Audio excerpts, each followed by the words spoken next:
Well, this is awesome. The K30 is confirmed to be coming very soon, sooner than expected, and it looks like a powerful beast of a phone. So we've already had some Redmi K30 phones released, in China anyway, the K30 and the K30 5G. But there's only one thing we've been waiting for, the king, the flagship killer, the Redmi K30 Pro. Well, here is the confirmation we've been waiting for, the first benchmark results from a supposed Redmi K30 Pro, and it's using the, of course, Snapdragon 865. We can see by the results that the K30 Pro, in this test anyway, is carrying 8GB of RAM, whilst not matching up to the crazy numbers we're seeing in the Galaxy S20 phones, 12GB, 16GB, or even the OnePlus 8 Pro, which we saw a benchmark result of that phone carrying 12GB of RAM. 8GB of RAM is actually plenty of RAM right now for an Android phone. One thing though, as the K30 Pro in this test anyway is using 8GB of RAM,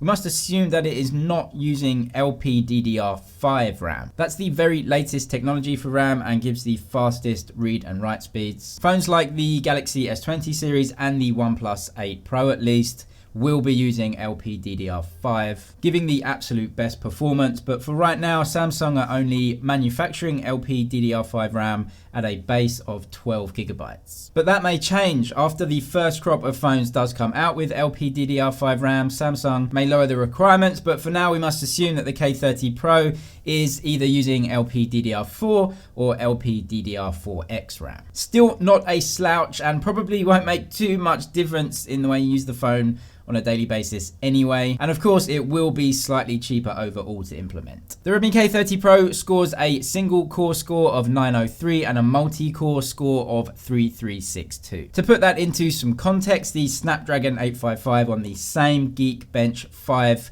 benchmark scores 500 for the single and around about 2,200 for the multi. So we do continue to see big improvements overall for this chipset, even though this will be on pre-release software. What else does this leak tell us? Well, for one thing, it tells us the K30 Pro is going to launch very soon, so we can get excited. Of course, Xiaomi will want to release the Xiaomi Mi 10 series first in China, and then once that launch is out the way, the road is open for the K30 Pro. Recent information from China does suggest that the Mi series of phones will no longer compete to be some of the very cheapest Snapdragon 865 phones. Apparently the door is left open for Redmi and the K30 Pro to battle for this honor. Lu Weibing, the Redmi boss, posted this online recently saying that they were in one of their last meetings before the Lunar New Year on a very exciting new product, and this is of course the Redmi K30 Pro. In terms of the rest of the setup of the phone, firstly, although we don't have any leaks to confirm this, I would assume that Redmi are going to continue to use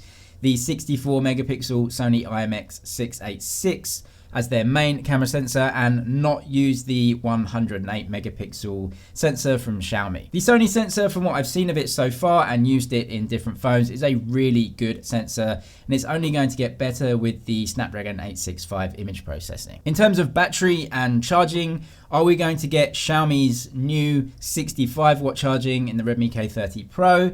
Probably not. What is more likely is that the K30 Pro may match the fast charging that we see in the Mi 10, the normal version, the non-pro version, tipped to come with 48 watt fast charging. It would make sense for Redmi to do this because the normal K30 non-pro already uses 30 watt fast charging. The Pro would be assumed to have slightly better fast charging than the non-pro, and that's what Xiaomi are putting in the normal Mi 10. And the biggest question about this phone is, will they keep with the LCD displays? I know a lot of people were disappointed that they took the OLED displays away from the K20 series into the K30 series, but this Pro variant, whilst they can spend a little bit more on the screen, I think a lot of people will be looking for an OLED display. Subscribe for all the latest tech news and tech videos.